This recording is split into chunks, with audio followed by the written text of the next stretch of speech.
ከመከላከያ ሰራዊት ተጨማሪ ከፍተኛ ወታደራዊ መኮንኖች በጡረታና በመልቀቂያ እየተሰናበቱ መሆኑ ተገለጸ። የደቡብና የአማራ ተወላጆች በብዛት የሚገኙበት የከፍተኛ መኮንኖች ክፍል አሁንም በመልቀቂያና በጡረታ ስም ሰራዊቱን እየተለዩ መሆናቸው ነው ያገኘነው መረጃ የሚያመለክተው። ከዚህ ቀደም በጡረታ ተሰናብተው ከነበሩት ሌተናል ጀነራል አስራት ዲኔሮ የመከላከያ መረጃ ዋና መምሪያ ኃላፊ ነበሩ። ሜጀር ጀነራል አለሙ አየነ የደቡብ እዝ ምክትል አዛዥ ሎጂስቲክ ኃላፊ የነበሩ፣ ሜጀር ጀነራል ታገሰ ሌምቤቦ የኮማንዶና የአየር ወለድ እዝ ምክትል አዛዥ ለሎጂስቲክ ኃላፊ የነበሩ፣ እንደዚሁም ብርጋዴር ጀነራል ሻምበል በየነ የ31ኛ ክፍለ ጦር አዛዥ የነበሩ አቅምና ችሎታ እያላቸው በጡረታ ስም እንዲለቁ መደረጋቸው ነው ያገኘነው መረጃ የሚያመለክተው። ከዚህም በተጨማሪ ብርጋዴር ጀነራል አባተ አሊም ከዚሁ ተሰናባች ከሆኑ ከፍተኛ መኮንኖች ውስጥ የሚገኙ መሆናቸውንም ከመከላከያ የደረሰን መረጃ ያመለክታል። በሌላ በኩል የመከላከያ ስነልቦና ግንባታ ዋና መምሪያ ክፍል ውስጥ ሲሰሩ የነበሩ ከ8 በላይ ወታደራዊ ጋዜጠኞችና አመራሮች ሰራዊቱን መልቀቃቸው ተገለጸ።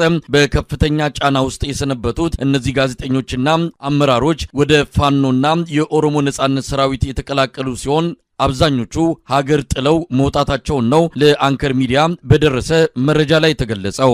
ይህ በእንዲህ እንዳለ በመከላከያ ሰራዊት ውስጥ የደሞዝ ጭማሪ ጥያቄ ይቀሰቀሳል በሚል ስጋት ውስጥ የገባው የብልጽግናው አገዛዝ ሰሞኑን የመከላከያ መምሪያ ኃላፊዎችን ሰብስቦ ጫና ሲፈጥር እንደነበረ ያገኘነው መረጃ ያመለክታል። የፕላን ሚኒስትሯ ዶክተር ፍጹም አሰፋና የመከላከያ ሚኒስትሯ ኢንጂነር አይሻ መሐመድ በጋራ ሰብስበው ለሰራዊቱ ደሞዝ ጥያቄ አግባብ እንዳልሆነ ወቅቱም እንዳልሆነና መንግስት በከፍተኛ ችግር ውስጥ የሚገኝ በመሆኑ የደሞዝ ጥያቄ ማስተናገድ እንደማይችሉ ገልጸዋል። ከሰራዊቱ አመራሮችም ይህ ችግር የኛም ችግር ነው፣ የህዝቡ ችግር እኛ ላይም የሚንጸባረቅ በመሆኑ ጥያቄውን እንጋራለን ብለው በፊት ለፊት መግለጻቸውን ተከትሎ በሰራዊቱ ከፍተኛ አዛዦች በኩል ጫና እንዲፈጠርና ጥያቄው ተዳፍኖ እንዲቀር እንዲደረግ ትዕዛዝ መተላለፉን ነው ያገኘነው መረጃ የሚያመለክተው።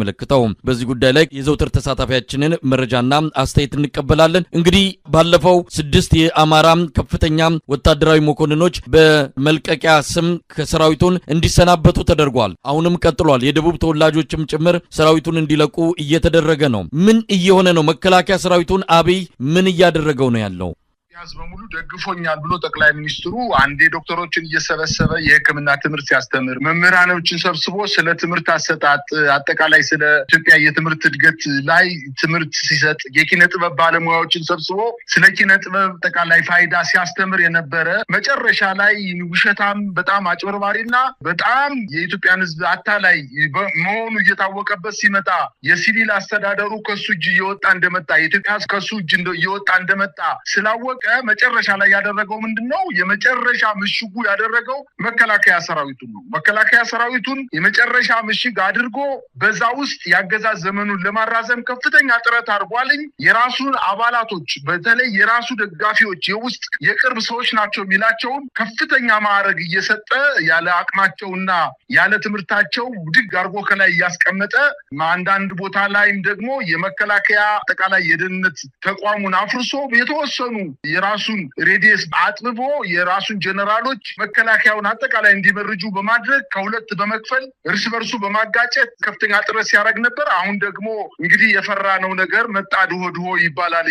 የፈራው ነገር አሁን መከላከያ ከሱ እጅ ከወጣ ከእንግዲህ በኋላ የኢትዮጵያ ህዝብ ሙሉ በሙሉ ከሱ ማስተዳደር እየወጣ የመጣ መሆኑን ስላወቀ መከላከያውን ከኢትዮጵያ ህዝብ የተለየ ሊሆን ስለማይችል በተለይ የታችኛው አመራርና አጠቃላይ ሰራዊቱ ከኢትዮጵያ ህዝብ የተለየ ኑሮ እየኖሩ አይደለም። በበረሃ ውስጥ 6 እና 5 ዓመት አብይ ስልጣን ከያዘበት ጊዜ ጀምሮ በቀበሮ ጉድጓድ ውስጥ ራሱን ቀብሮ ብስኩት እየበላ ልብሱን ሳይቀይር ቅማል በብብቱና በካልሲው በፓንቱ ቅማል ቀምሎ ገላውን በማይታጠብበት ጫማውን በማያጥበት ባለበት ሁኔታ 4 እና 5 ዓመት በምሽግ የተቀመጠ ሰራዊት ይሄን ሊያደርግ የግድ ስለሆነ ወደዛ እየወዱ ነው። ነገር ግን እነዚህ መልቀቂያ የጠየቁ ጀነራሎች አሁን አማራ ጀነራሎችን ለማሰናበት እቅድ ይዞ ነበረ። አሁን ደግሞ ሌሎች ጀነራሎች የደቡብ ጀነራሎች አንተ የጠቀስካቸው ጀነራሎች ከእጁ እየወጡ እያመለጡ ነው። አሁንም የፕሮፓጋንዳ ክንፍ የነበረው በተለይ የመከላከያ የፕሮፓጋንዳ ክንፍ የነበረው የስነልቦና ግንባታ መምሪያ ውስጥ ፍርስርሱ ነው የወጣው። 8 የፕሮፓጋንዳ ባለሙያዎች አመራሮችን ጨምሮ አንዳንዶቹ ወደ ፋኖ እንደተቀላቀሉ፣ አንዳንዶቹም ደግሞ ወደ ሸኔ እንደተቀላቀሉ፣ አንዳንዶቹም ደግሞ ከድተው ወደ ውጭ ሀገር እንደሄዱና ነገ በመንግስት ላይ ተመልሰው ፕሮፓጋንዳ ሊሰሩበት እንደሚችሉ ነው የሚገመተው። በአጠቃላይ በስርዓቱ ላይ የመከላከያ ሰራዊት ከእጁ ወጣ ማለት ምናልባት በጣት የሚቆጠሩ የኦሮሞ ጀነራሎች ከበው በክንፋቸው ሸፍነው የተወሰነ ሊያቆዩት ቢችሉም ነገር ግን አጠቃላይ በሰራዊቱ ላይ እየተፈጸመ ያለው በደል ከፍተኛ ከመሆኑ አንጻር የስርዓቱ የማምሻ እድሜ እያለቀ መሆኑንና ከእንግዲህ በኋላ በሰራዊቱ አመት ተነስቶ ከፍተኛ የሆነ ጉዳት ሊደርስ እንደሚችል ነው መረዳት የቻልኩት።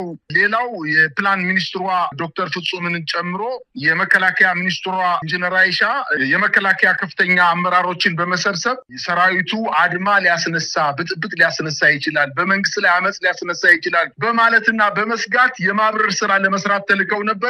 ነገር ግን ከከፍተኛ ወታደራዊ መኮንኖች የተመለሰላቸው መልስ በጣም የሚገርም ነው። እኛ የህዝቡን ኑሮ እኛም እየኖርነው ነው። ምናልባት ጥቂት በጣት የሚቆጠሩ ጀነራሎች አታካብተዋል፣ የጥይት ድምፅ ሰምተው አያውቁም፣ ከፍተኛ የሆነ ደረጃውን የጠበቀ ኑሮ እየኖሩ ነው። አብዛኛው 99% ሰራዊቱ ግን ከፍተኛ ጉዳት ላይ በመሆኑ እኛ ከህዝቡ የተለየን ስላልሆን ጥያቄዎቻችሁን አንቀበልም በማለት እነሱ ተስፋ ሰጠው በሚቀጥለው አመት እንደዚህ አይነት የሰራዊት ደሞዝ ይጨመራል፣ እንዲህ አይነት ጥቅም ይደረጋል፣ በተወለዳችሁበት ክልል አካባቢ መሬት እንሰጣቸዋለን ብሎ ትምህርት መምሪያው ላይ ወይም ትምህርት ሚኒስቴር ላይ ሰብስበው መምህራንን ሊደልሏቸው እንደሞከሩት አይነት የመከላከያ ሰራዊቱንም ለመደለል ከፍተኛ ጥረት ቢያደርጉም እነዚህ ሁለት የመንግስት ባለስልጣናትን ሰራዊቱ በተለይ ከፍተኛ መኮንኖች አሳፍረው መልሰዋቸዋል። ከፍተኛ መጠራጠርና ከፍተኛ ግጭት ውስጥ ገብተው ነው ስብሰባው ያለ ውጤት የተበተነው። መሳይ ይህንን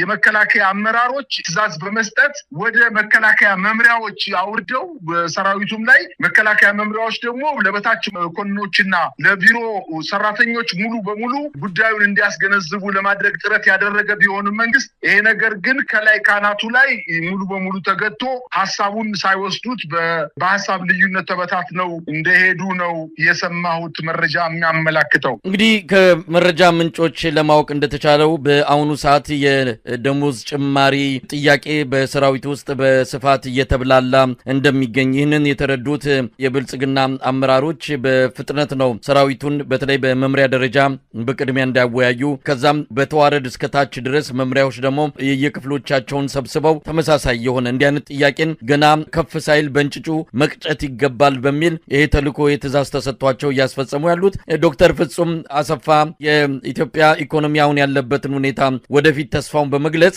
አሁን በደሞዝ ጭማሪ ሰበብ ኑሮ ውድነት የከፋ እንዲሆን ያደርጋል እንጂ ምንም ለውጥ አይመጣምና የሌላውን የጸረ ሰላም ኃይሎችን አጀንዳ እናንተ ልትሰሙ አይገባም በሚልም ጫና በመፍጠር ነው እንግዲህ ጉዳዩ ጥያቄው እንዲድበሰበስ እያደረጉ የሚገኙት። ቀደም ሲል እንደተባለው የመከላከያ የፕሮፓጋንዳ ክፍል ውስጥ የሚሰሩ 8 ጋዜጠኞች ናቸው የለቀቁት። በእነዚህ ምትክ ሰሞኑን መከላከያ ማስመረቁን ገልጿል። በአንድ ጊዜ ይህን ያህል የፕሮፓጋንዳ የመከላከያ ባለሙያዎችን ማስመረቁ ምን ያህል የሰው እጥረት እንደገጠመውና ሰዎች ባለሙያዎች እየለቀቁ እንደሄዱ የሚያረጋግጥ ሆኖ ነው የተገኘው። እንግዲህ የተወሰኑትን ለማግኘት ሞክረናል፣ በተለይ ከሀገር የወጡትን ለማግኘት ሞክረናል። ከፍተኛ ጫና ውስጥ መሰንበታቸውን ነው የገለጹልን። ብሔር ማንነታቸው በተለይ በአሁኑ ሰዓት በአማራ ተወላጅነት ሰራዊት ውስጥ መቆየት እጅግ ከባድ እንደሆነ ነው የገለጹልን። ለዚህም ይመስላል አሁን በአሁኑ ጊዜ አመራሮች ጭምር ነው ጫና እየተደረገባቸው ተገፍተው ሰራዊቱን እንዲለቁ እየተደረጉ የሚገኙት። በተጨማሪ ጀነራሎች እየለቀቁ ነው። ተጨማሪ ጀነራሎች በጡረታ ስም እንዲሰናበቱ